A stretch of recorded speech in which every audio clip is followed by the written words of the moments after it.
Las lágrimas que acabas de ver y los llantos que hace unos segundos tocaron tus tímpanos son del abusador, del asesino. Imagínate entonces cómo fueron los de las víctimas. Y trataba de metérmelo toda la boca, hermano, hasta el punto de hacerme. Él era feliz con todo eso. Él me decía que le tenía que cogerlas y apretárselas y jalárselas. Lo que este hombre vivió y nos contó no se lo deseo ni a mi peor enemigo. Y lo más turbio de este asunto es que entre lo peor le fue bien, ya que más de 200 niños no la pudieron ni contar. Esta zona de acá, más o menos, ¿cuántos cuerpos pudieron encontrar en todo ese terreno? Sí, se encontraron entre 11 y 12 osamentas.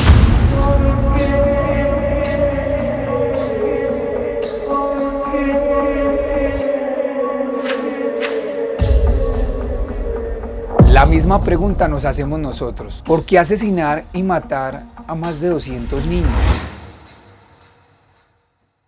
Pónganse cómodos porque hoy vamos a tratar de responder a esa pregunta y vamos a sumergirnos en los pensamientos más profundos del mayor asesino serial del mundo.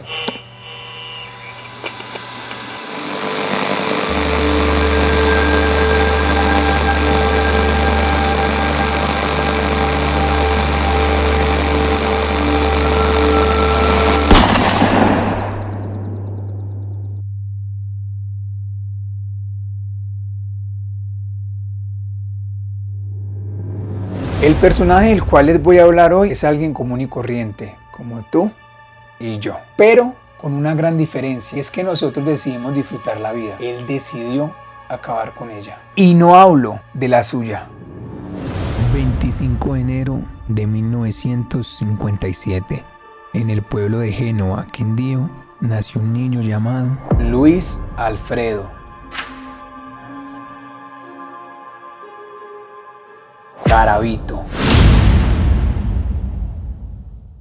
Fue el primer hijo de 7 hermanos, o sea, el mayor. Su paso por el colegio fue muy corto, pero difícil, ya que desde temprana edad sufrió demasiado bullying por sus anteojos y porque sus compañeros, al llamarse Garavito, le decían Garabato, lo que causó que llegara solamente hasta quinto de primaria y se saliera de estudiar. En su casa la situación era peor. Su padre golpeaba a su mamá y con él era muy violento, dicho por sus propias palabras. Cuando mi padre llegaba, yo siendo un niño, me daba miedo oírlo hablar y yo me escondía bajo de la cama. Él tenía una correa que nunca se me va a olvidar y esa correa con él nos pegaba duro y nosotros no podíamos, digamos, jugar ni nada, éramos totalmente, no me pude desarrollar como niño, ¿sí me entiende? Y entonces él me gritaba unas palabras muy duras. En su adolescencia vivió lo mismo que en su adultez hizo vivir a más de 200 niños, con la diferencia de que esta vez el abusado fue él. A mis 12 años, creo que ya a los 13 años, fui víctima de violencia por parte del mejor amigo de mi hogar, un hombre muy religioso. Mucho tiempo después, junto a su familia, se fueron a vivir al Valle del Cauca, donde de nuevo será abusado por alguien más, pero aunque se repite el proceso del abuso, esta vez va a ser muy distinto a la primera, porque quien abusó de él no podrá contarlo. Cuando yo financeo, ¿no?, a través de unos sicarios y mando a matar a esta persona, y ya perdí yo como que el control, ¿sí me entiende? Al año completico.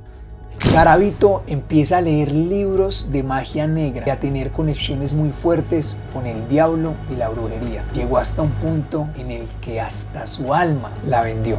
Veo yo cómo se manejaba la tabla Ouija y empiezo yo a meterme en las profundidades del satanismo y yo vi en esa obsesión que tenía por poder y por dinero, que esa era como una opción muy buena. Y opté por vender el alma al diablo. Y resulta que al yo hacer ese pacto, oigo una voz. En ese momento se corren las cortinas, se me para el pelo y entro en una psicosis y oí una voz que me decía, que qué quería. Y yo le dije, quiero poder. Y dijo, ¿me quiere servir? Le dijo, quiero servirle a usted, le vendo mi alma al diablo. Y así fue que yo, en octubre del año 92, estando en la ciudad de Cali, siento que algo se me posesiona y oigo una voz que me indica que me fuera para Jamundí y cometo mi primer homicidio.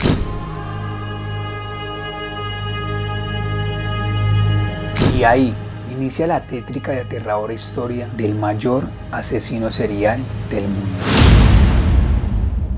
Un hombre que, si lo comparamos con algunos sucesos que han pasado en el mundo, en los cuales se han perdido muchas vidas, las víctimas de Garavito estarían por encima de ese suceso.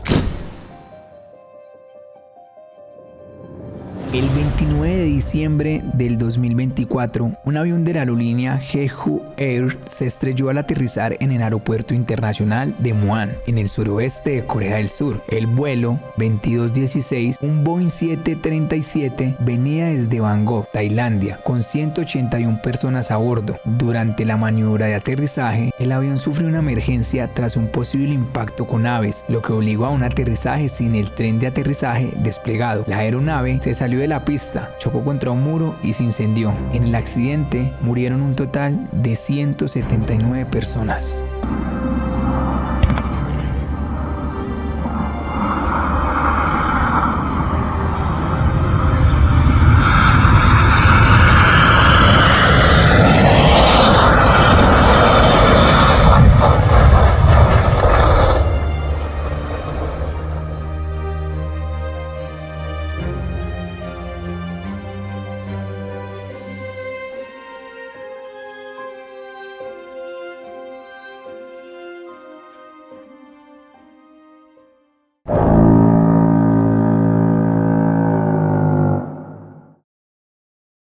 El 29 de octubre del 2017, en Las Vegas, Nevada, ocurrió uno de los tiroteos más letales en la historia moderna de los Estados Unidos. Un hombre armado abrió fuego desde el piso 32 de un hotel hacia una multitud que asistía a un concierto de música country al aire libre, un festival. El atacante disparó hacia la audiencia durante varios minutos, causando un gran número de víctimas antes de que la policía lograra detenerlo. El tiroteo dejó a más de 50 personas fallecidas y centenares de heridos.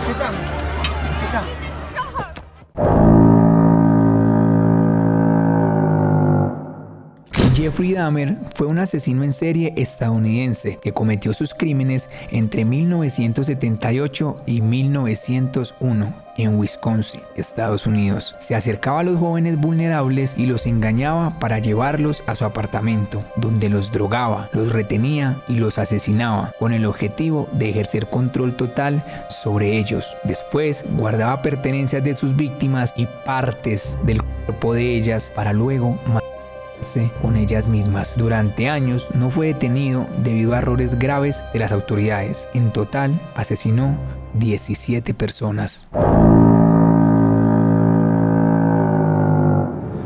Cuando una persona mata a otra persona, ¿cómo se le llama?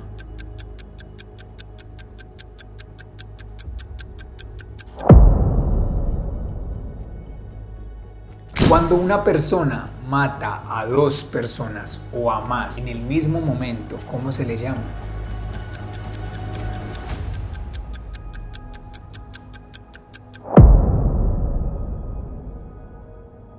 Cuando una persona mata a muchas personas en diferente momento, diferente lugar y repitiendo patrones entre las víctimas, ¿cómo se le llama?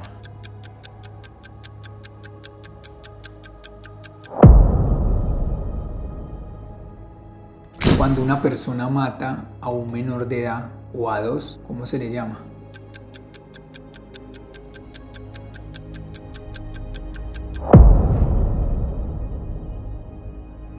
Cuando una persona abusa sexualmente de otra persona, ¿cómo se le llama?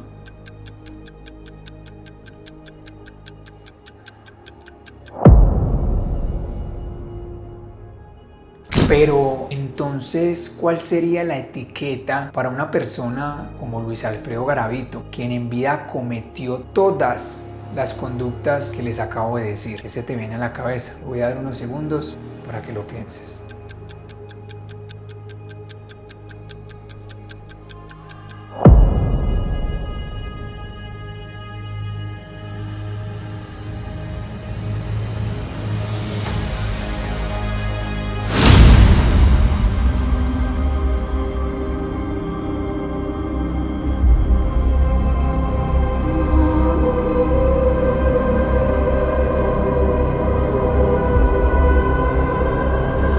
Desde 1992, que fue el primer asesinato de Luis Alfredo Garavito, hasta 1999, que se dio el momento de su captura, pasaron un total de 7 años en los cuales esta bestia estuvo acechando. En ese tiempo mató y torturó a un total de 200 niños, lo que quiere decir que Luis Alfredo Garavito mataba a un niño diferente cada 15 días durante 7 años consecutivos sin que nadie lo parara.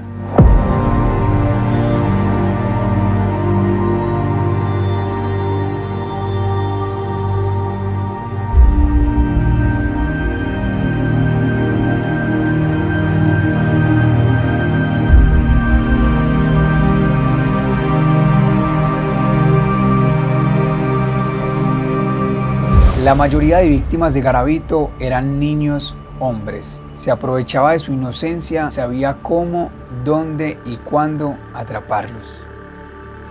Subamos en muchos sitios, subamos terminales, en la misma calle, en un centro comercial, porque pues de mí se ha dicho que era que yo buscaba terminales, no, yo nunca busqué terminales. Casualmente yo llegaba de un viaje, ¿sí?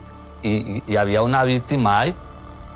Y entonces pues, yo utilizaba, ¿cómo le explicara? Hablaba, ¿sí me entiende? Lo que yo utilizaba, que ya eso es de público conocimiento, y entonces pues me llevaba a la víctima con engaños, ¿sí? Porque yo no voy a justificar nada, eso hay que decirlo, y yo me lo llevaba con engaños. Bueno, un niño ahí en un semáforo vendiendo, ¿sí me entiende? Sus cositas, y pasa una persona que está proclive a esto, le echa mano, lo convence, ¿sí me entiende? Le ofrece dinero. Es que el dinero es un medio para que pronto un niño, ¿sí me entiende? Bueno, él le capta, ¿sí me entiende? Y si la persona es convincente, pues se lleva el menor y hace lo que va a hacer. Señores, les tengo una pregunta. ¿Cuál ha sido el mayor susto de su vida? De Garavito, y yo estaba viendo el programa y una persona contemporánea a mí empieza a contar la historia cerquita a Cartago Pereira, y yo veo y mi mente se va muchos años atrás y empiezo a recordar a Garavito frente al colegio cuando me dice ¡No!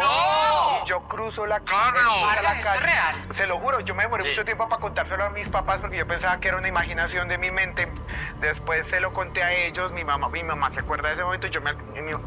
Lo bueno fue que mi mamá me decía, no se vaya con la gente, pero yo me fui yendo con él porque él me estaba enredando con que me iban a dar un loco. Vargas, espérate, estamos hablando de Garavito. Sí, Fue Garavito, esto no pasó en tu cabeza, esto no pasó en tu imaginación. Muchas veces desde que Garavito salió, yo pensé que era un trauma de mi cabeza o era similar al man, pero cuando ya veo ese documental, mi mamá me dice, pues ellos se acuerdan, pero pues obviamente lo único que puedo decirlo soy yo porque mi hermana no vio al tipo, yo sí, él me fue embolatando, cuando yo veo que me estaba llevando a una destapada saliendo de Cartago. No, pues, esto no puede ser. Algo me decía, pero él me convencía diciéndome a mí, pero si no me cree, tranquilo, váyase porque yo le creo a usted, y yo me dejé llevar después ya con el susto, y yo decido decirle, no, yo le tengo miedo no sé, prefiero irme para la casa.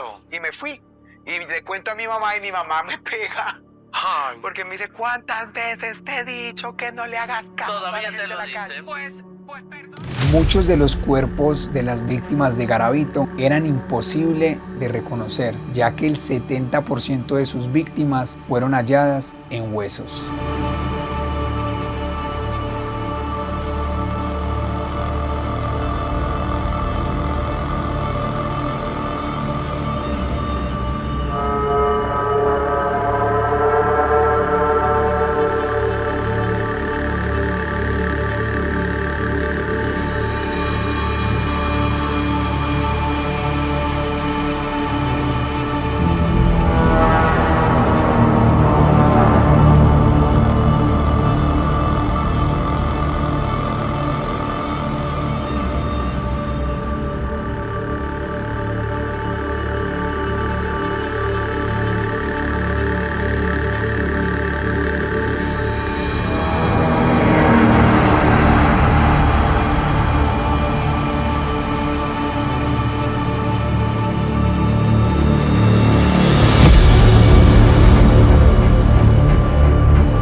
pero los pocos cuerpos que fueron hallados intactos al poco tiempo y con carne dejaban ver las atrocidades que este hombre le causaba a estos niños. Garavito no solamente a sus víctimas, sino que los torturaba, los golpeaba, los apuñalaba y hasta los quemaba hasta matarlos, ya que eso le causaba excitación. Un patrón que se observó en las víctimas de Garavito era que tenían en el cuerpo muchas, pero muchas no tan profundas, y después de años se pudo entender el porqué. No tengo erección, ¿sí me entiende? Es un tema muy espinoso, pero yo no, y muy vergonzante para este suscrito.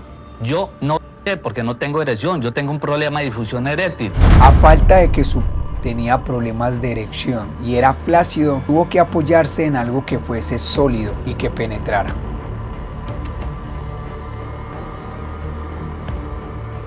La forma fálica del cuchillo tiene representación para él a nivel de su pene. O sea, el cuchillo y su pene son placer en la mente de Garavito. De allí que cuando en el 92 una sola vez a nivel del corazón a sus víctimas ofrecía placer, pero su placer fue pidiendo más requerimientos. Entonces empezó a las manos de la víctima y los glúteos y las partes intercostales bajas a nivel de los riñones, cosa que lo hiciera sufrir pero no lo desangrara del todo. El cuchillo es sinónimo de placer, es un falo en la mente de Garavito. Nos tomamos la tarea de investigar y de buscar a una de las pocas víctimas que pudo salir y escapar de los brazos de Garavito, y a continuación nos contará su testimonio.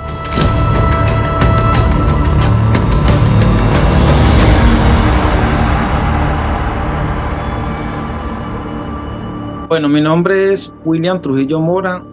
Actualmente estoy viviendo en Estados Unidos. Yo te hago una pregunta, William. ¿Tu niñez? ¿De dónde creciste? Te voy a contar de mi niñez. Mi niñez tiene un antes y un después. El antes de haber pasado por las manos de Garavito. Yo era un niño con demasiado mundo, yo era un niño muy inteligente, yo era un niño que hacía mandados. ¿Cómo termina William en manos de un depredador como Garavito? Yo había salido en horas de la tarde a hacer un mandado y habían unos niños jugando con cartones, se subían al montículo, se sentaban en el cartón y se resbalaban. Paso por el montículo de tierra de nuevo, ya no había nadie, estaban los cartones allí tirados, entonces yo cogí uno de los cartones, me subí al montículo y me resbalé. En el momento en que yo me siento en el cartón, yo siento es un brazo que me coge por la parte de atrás y me dice no vaya a hacer bulla porque lo mato, y me lleva a un pequeño cafetal que había dentro del mismo pueblo. Yo me sorprendo, ¿yo qué hice? ¿Qué está pasando? Entonces en ese momento me mete para el cafetal y él primero me golpea y me hace la ropa. Cuando él te hace a vos actitud que tú le ves a él es de un depredador, se veía tranquilo, se veía dominado por el deseo, ver un animal que no se controlaba, así, o era una persona muy calculador. Era muy agresivo, pero a la vez era muy calculador. Él siempre como que miraba para los lados, cada que sentía alguna bulla o algo, paraba y me tocó la boca. Cuando te la ropa lo hace de una forma brusca o te la quita suave, la acomoda. No le importa para nada. En pocas palabras, yo era como por la presa. No le importaba la ropa, no le importaba si yo estaba cómodo, si no estaba cómodo, si iba a estar en el piso. Él no le importaba nada. Iba era a besarme, a morderme, Pero tenía él ciertas peticiones contigo. Te decía como, hey, quiero esto.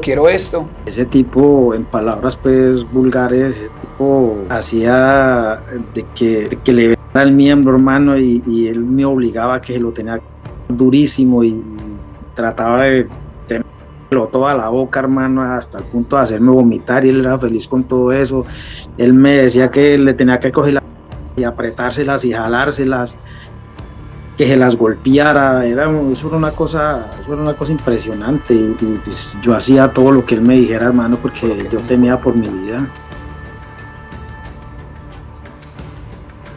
Él también, lo mismo, que lo mordiera, que lo pero entonces él se enfurecía porque uno es un niño, uno no tiene pues la fuerza de una persona adulta, entonces quizás lo que yo le hacía no lo satisfacía del todo. O sea, era un tipo que no solamente disfrutaba del abuso, sino que era un tipo de abuso con violencia hacia él y hacia la víctima. Llega el momento en el que termina El primer abuso, ¿cómo son esos últimos segundos del primer abuso? Cuando tú sientes que esa bestia va a descansar. El tipo lo que hace es que él descansa, él me coge mis pies, él se coloca botas de caucho porque él andaba vestido como campesino. Él huelía horrible, hermano, y así mismo yo tenía que acceder a él. Él huelía horrible, hermano. Entonces él me cogió mis pies, él se colocó las botas y me metió mis pies dentro de las botas y me abrazó yo dándole la espalda a él, y no sé cómo hizo para dormir, tratando de que no se despertara porque no sabía qué iba a pasar. Y él vuelve y despierta, entonces vuelve de mí, vuelven otra vez los golpes, vuelve otra vez todo. ¿Cuál es la diferencia de ese primer abuso a el segundo abuso? Que pues hablando pues en palabras como son pues sinceras, en la segunda vez yo creo que él no ya, porque la primera vez que él me untó eso por todo lado y me restregó eso por todo lado. ¿Qué sucede después de ese segundo abuso? Después de ese segundo abuso, él trata de dormir, de volver a dormir, pero él no duerme más. Yo le pregunté a usted a qué hora me va a dejar ir. Entonces él me dijo una frase que nunca se me va a olvidar, nunca. Él me dice cuando suenen las campanas. Suenan las campanas y parece que yo tuviera la campana dentro de mí, porque yo siento ese primer campanazo como dentro de mí, porque lo estaba deseando con tantas ansias que yo como que siento el campanazo dentro de mí. Y yo lo que hago es mirarlo a él. Entonces, cuando él me dice, pon ropa, entonces yo me pongo mi pantaloncito cortico, mi camisita, mis zapaticos, y él me dice, salga adelante, mire que no vengan personas. Entonces, en el momento en que yo lo dejo a él, le doy la espalda y me voy saliendo, porque tocaba una subidita, porque la carretera estaba allá arribita. Eso fue como en cámara lenta. Eso, en ese momento fue donde a mí se me detuvo el tiempo. Hasta ese momento yo pensé que él por detrás de pronto me iba a pegar y me asomé y no venía nadie. Entonces yo le dije a él, no viene nadie. Y me dijo, salga. Y entonces ya me hacía así. Se despide de mí así. Y ahí yo salgo, hermano, como volador sin palo para mi casa. Yo salí corriendo, hermano, a millón hasta que llegué a mi casa. De los cuerpos encontrados de las víctimas de Garavito no eran cuerpos, eran restos. Se encontraron más de 100 fosas en las que solamente encontraron huesos. ¿Por qué? No he enterrado, no excúsame, yo no vamos a volver a repetir lo mismo que han dicho todos. Yo no enterré ninguna víctima. Iban quedando así, en la superficie, pero nunca enterré yo ninguna víctima. Yo nunca enterré. Yo únicamente iban quedando así por encima, ahí quedaban. Ya quedaban, pero yo nunca enterré.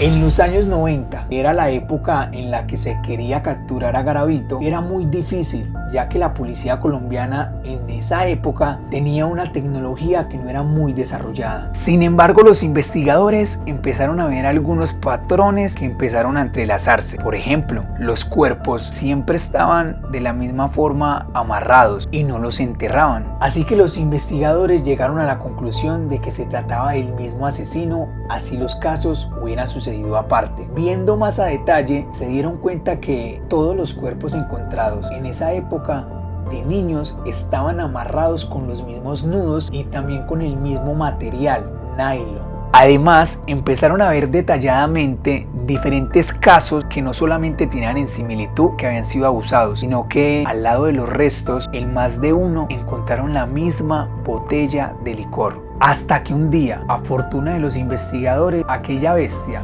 que llevaba más de 6 años acechando, cometió un gran error.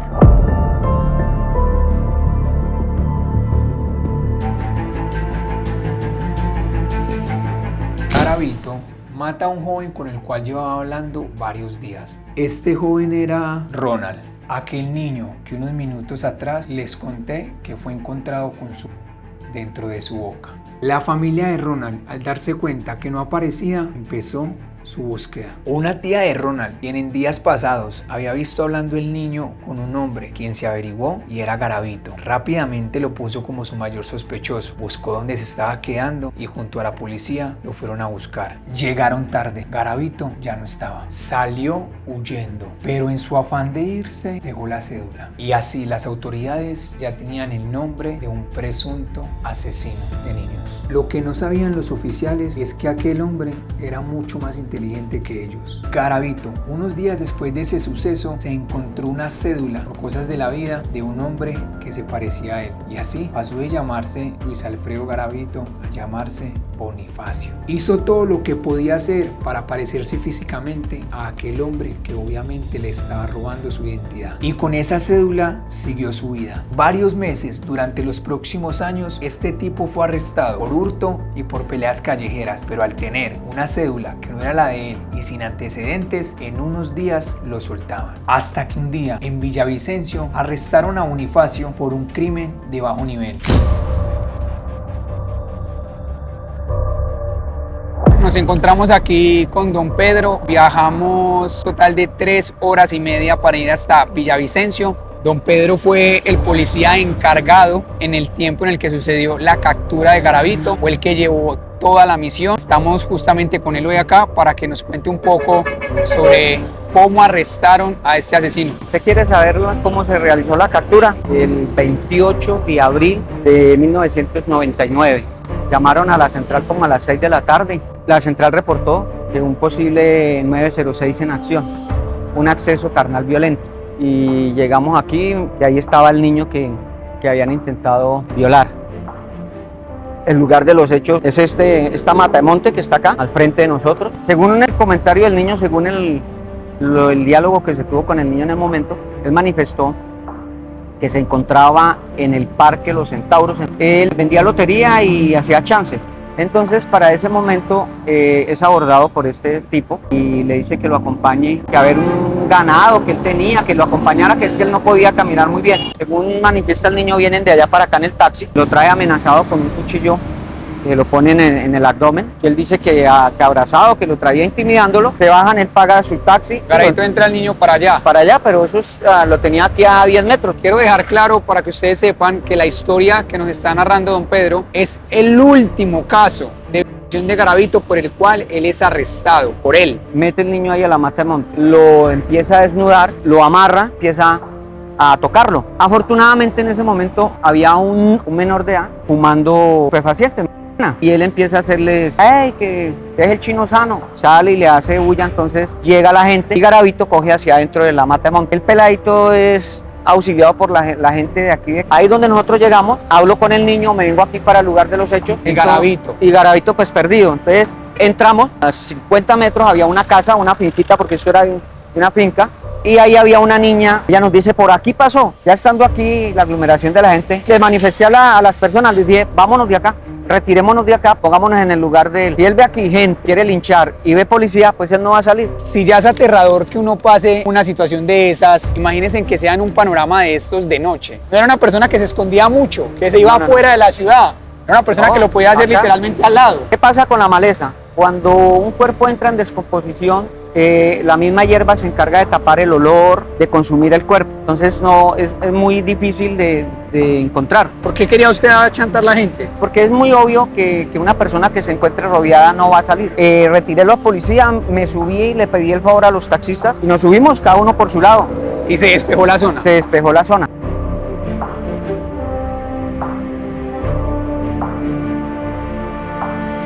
¿Se montaban en los taxis como para camuflarse o por qué? Sí, yo le dije a ellos, yo sé que él va a salir. Y efectivamente, el plan que yo hice en ese momento pues resultó. Yo ya alcancé a llegar hasta la 7ª brigada, me devolví. Devolviéndome, el patrullero me marcó, dijo, mi cabo, aquí ya salió, aquí hay un man que la niña lo identifica. Entonces nos vinimos y yo venía con el peladito dijo, sí, ese es. Y exactamente fue ahí, si quiere ingresemos.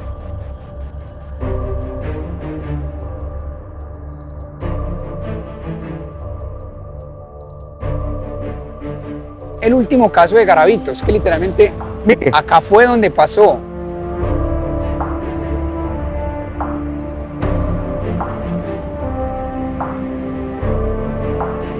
exactamente aquí, vea. No está muy alejado de la avenida. Y el man lo entró acá. El sitio exactamente donde fue. Y él cogió aquí para allá hacia adentro, que es donde quedaba la finca. Aquí puede pasar algo y nadie se da cuenta. ¿Por qué? Por el ruido de los carros, la maleza. Pero usted se acerca hacia Garavito y ¿cómo es la comunicación? ¿Cómo es la reacción de él hacia usted? ¿Cómo fue la captura? Cuando yo me acerco hacia él, él no intentó huir, nada. Se quedó quieto y dijo, ¿qué pasa? Yo le dije, en este momento usted está capturado, intento de actos abusivos con menor de edad y hurto calificado y agravado. Quedó callado. Yo, no, pero usted está equivocado. Y eso me miraba y le decía, mamita, miraba a los niños. El man bien vestido, mamita, míreme bien, yo no soy.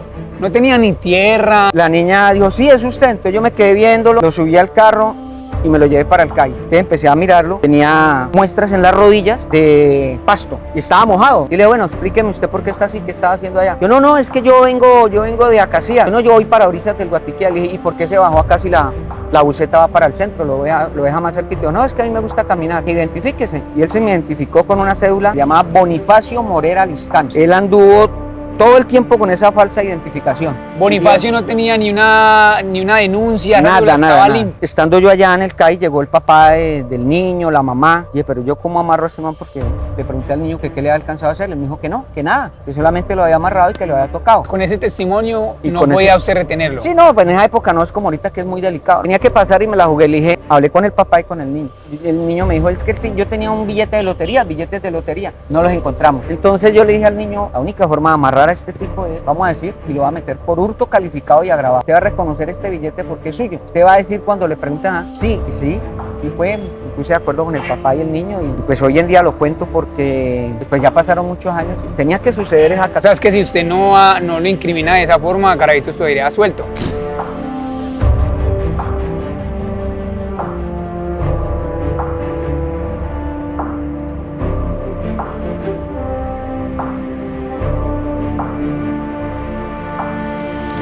Llevaba una maleta, la cual la policía la revisó y tenía tiquetes de buses, recortes de periódicos de niños y desaparecidos, anotaciones de direcciones y cosas que para un ser humano y alguien del civil era muy raro. Entre tantos papeles que le encontraron a Bonifacio, encontraron el número, la dirección y el nombre de una mujer a la cual los investigadores deciden visitar. Al llegar a la ubicación, las autoridades se llevaron una grata sorpresa, pues nadie sabía nada de Bonifacio, ni tampoco vivía ahí, ni nadie lo conocía por ese nombre. Inmediatamente la ley mostró una foto de aquel personaje, sorprendidos al saber que ahí no lo conocían por ese nombre, sino como Luis Alfredo Garavito. En ese preciso momento, los investigadores sabían que en sus manos no tenían a un delincuente común, sino a uno de los mayores sospechosos de asesinato a menores. Pero de nuevo, se les olvidó que este hombre es mucho más inteligente que ellos. Garavito, al percatarse de que lo estaban tratando diferente, lo miraban mucho, se murmuraba mucho su nombre y hasta lo cambiaron de lugar, se dio cuenta que este arresto no era igual a los otros que había tenido. Esta vez era diferente. Entendió que ya no estaban arrestando a Bonifacio, sino a Garavito. Así que pensó rápidamente y minutos antes de que los oficiales le leyeran los derechos y le dijeran que estaba arrestado por ciertos delitos que no le habían dicho, decidió revelar su identidad, entregarse, confesar, una jugada que le sirvió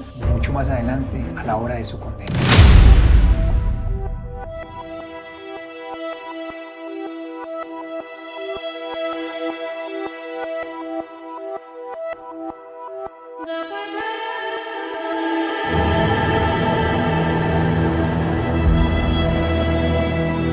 Así como le dije anteriormente, este fue uno de los lugares donde se encontró parte de la osamenta. Esta zona de acá, más o menos, ¿cuántos cuerpos pudieron encontrar en todo ese terreno? Sí, se encontraron entre 11 y 12 osamentas. Él no necesitaba irse muy lejos. Mi señor, y esta osamenta donde encuentran tantos cuerpos, ¿cómo van con ella? Esto lo patrullaba una empresa de vigilancia a caballo. Uno de esos vigilantes encontró un cráneo. Y encontrando ese cráneo decidieron buscar y encontraron...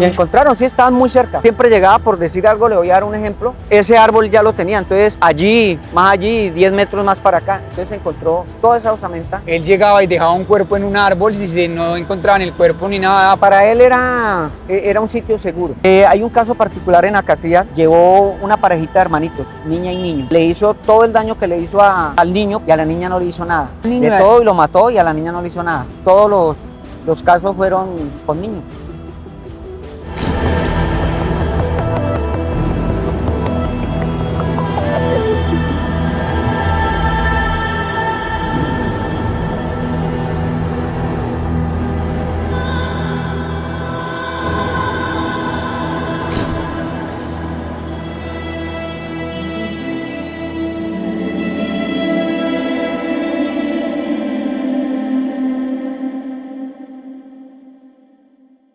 Garavito fue condenado a 1800 años de cárcel. Ahí, en esa condena, le sumaron todos los delitos de aquella época. Pero en los años 90 existía una ley en Colombia que, sin importar la cantidad de delitos que alguien cometiera, la pena máxima que una persona podía cumplir en la cárcel podría ser de 40 años. Sí, gracias a esa ley, a Garavito le descontaron 1760 años.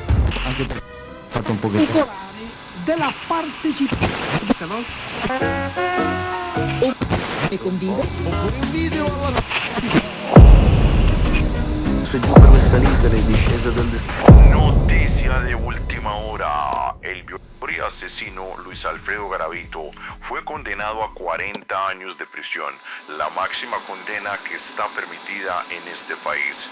Garavito se compromete a colaborar con la justicia y a confesar algunos delitos que no han salido a la luz, con ubicación exacta del lugar donde están los cuerpos. Aparte de su terrorífica negociación, vale recalcar la reacción que tuvo este asesino al escuchar su condena.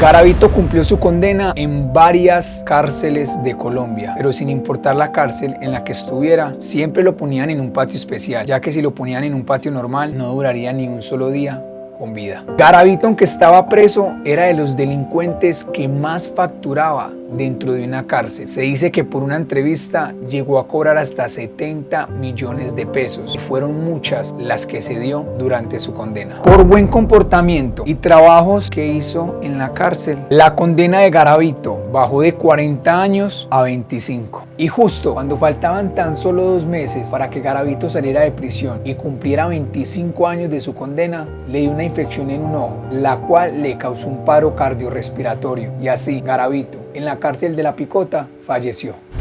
A propósito de agresores sexuales, falleció el denominado terror de los Andes, Luis Alfredo Garavito. Este y asesino serial de niños murió a causa de un cáncer ocular en su ojo izquierdo. El brutal asesino de más de 140 niños en Colombia.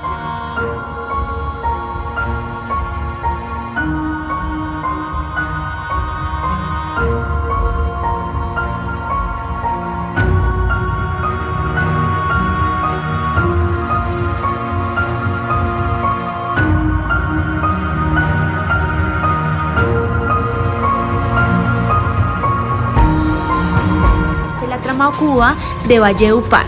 El INPEC confirmó este jueves 12 de octubre su fallecimiento en la clínica Nueva Santo Tomás del Caribe. El cuerpo de Luis Alfredo Garavito, alias La Bestia, fue trasladado a la morgue del Instituto de Ciencias Forenses de Medicina Legal para llevar a cabo la necropsia correspondiente.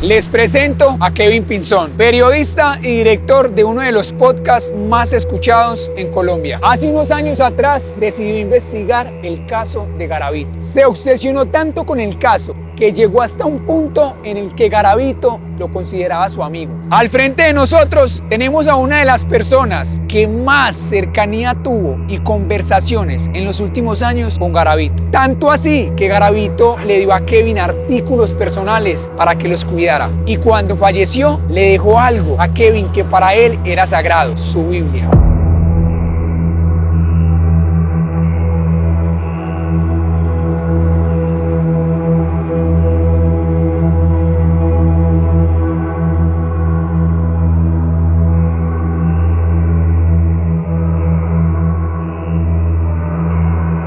Kevin, ¿cómo llegaste a ser amigo de Garavito? Todo empieza porque muchas veces le explican a uno que uno no se puede meter mucho con su fuente, que una cosa es lo personal y la otra lo laboral. Sin duda alguna entendí que si realmente quería tener como esa exclusiva, pues tenía que desafiarme pues a entrar un poco más en la vida de él. Y fue poco a poco como se fue convirtiendo eso en una relación donde ya él me llamaba todos los días, 24 de diciembre, 31, Semana Santa, sábados, domingos, y llamaba a Luis Alfredo, eran 3, 4 horas hablando por teléfono con él.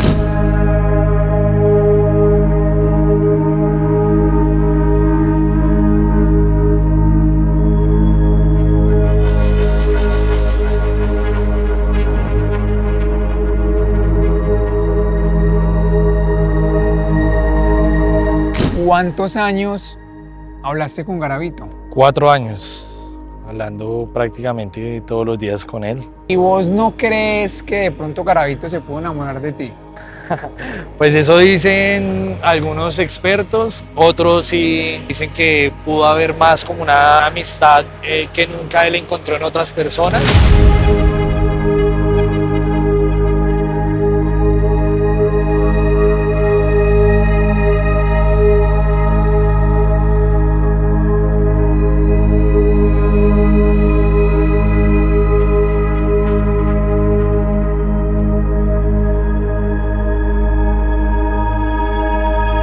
¿Cuál fue la última conversación que tuviste con Garavito antes de que él muriera? Recuerdo mucho que ya no era una relación tan cordial. Ya habías terminado tu trabajo, había la necesidad de seguir hablando y la verdad ya no la había. Pero no te miento en decirte que sí fue incómoda la situación porque prácticamente ya eran 4 años hablando todos los días. Y el día que él fallece, me llama una persona que estuvo en ese momento y me dice que preguntó hasta el último día si yo estaba enterado que él estaba muy mal ese día y que si yo había llamado a preguntar por él.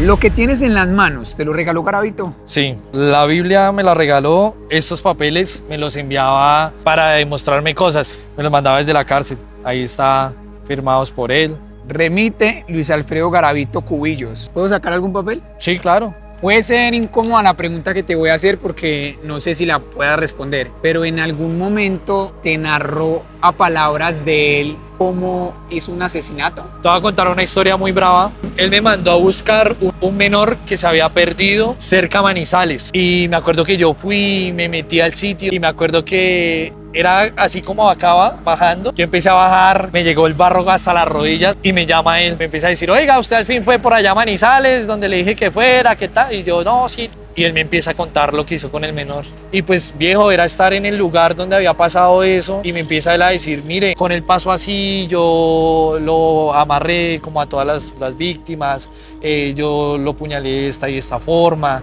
Claro, él me empieza a contar todo eso y yo estando ahí. De los que él utilizaba para... Sí. Esa es la letra de él.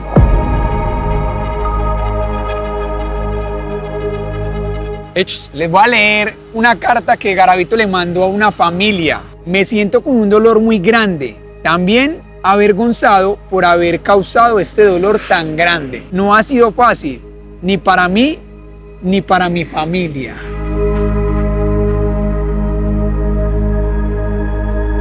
Ey, no ha sido fácil para esa familia.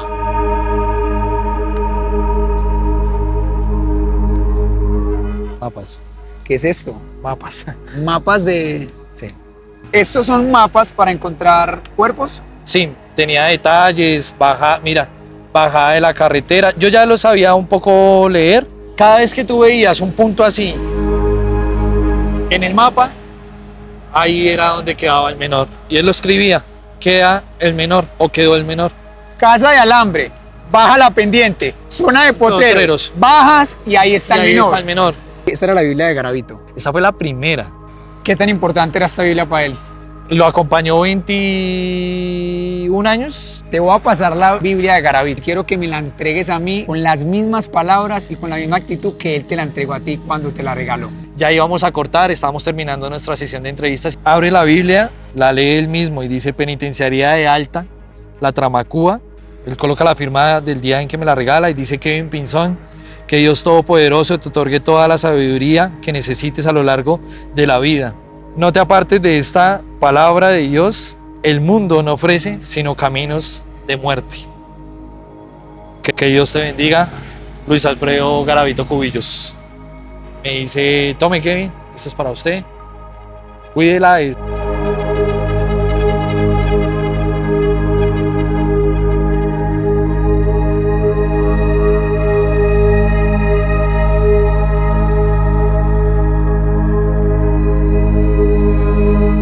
Fue lo que te hace a ti. Eso fue lo que me hace a mí, me sorprendió. ¿Sabes qué? Me llamó mucho la atención el color.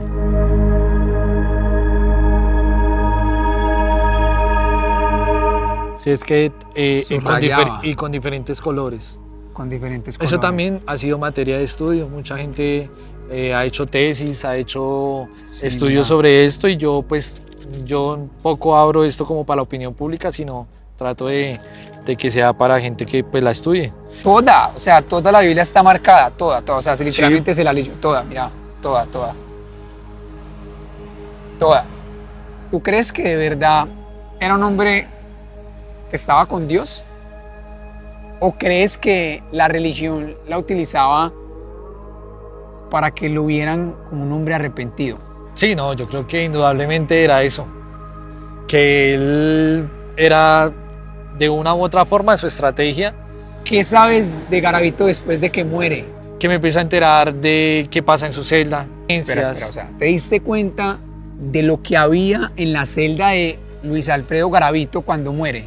Me entero que cuando entran a sacar cosas de él, pues encuentran vainas que notaban que él seguía teniendo como su comportamiento frente a los niños. ¿Podemos saber qué? Voy a soltar algo que no está bien contarlo, pero te lo voy a contar. Sé por boca de alguien muy importante que dentro de las pertenencias de él tenía una revista y que en esa revista se le había hecho como unos recortes de la cara de unos niños de la revista. Tenía unos recortes en las paredes y tenía a Hitler, tenía a Pablo Escobar, tenía a Carlos Leder, tenía a los Rodríguez Orihuela. Los tenía como recortados y hacía como un tipo de collage.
perdón al pueblo colombiano, que me den esa oportunidad, ya que yo de pronto no les haría mucho. Espero que les haya gustado este documental. Fue hecho con mucho respeto y en honor a las víctimas. No olvides darle like, suscribirse y comentar. Eso me ayudaría demasiado a seguir con los documentales. Aquí a los lados les estoy dejando otros videos para que los vean, que están al mismo nivel de este. El 70% de personas que ven mi contenido no están suscritos, así que suscríbete. Nos vemos en el próximo y esto fue un recordatorio de que aunque todos somos personas, algunos pueden ser un monstruo.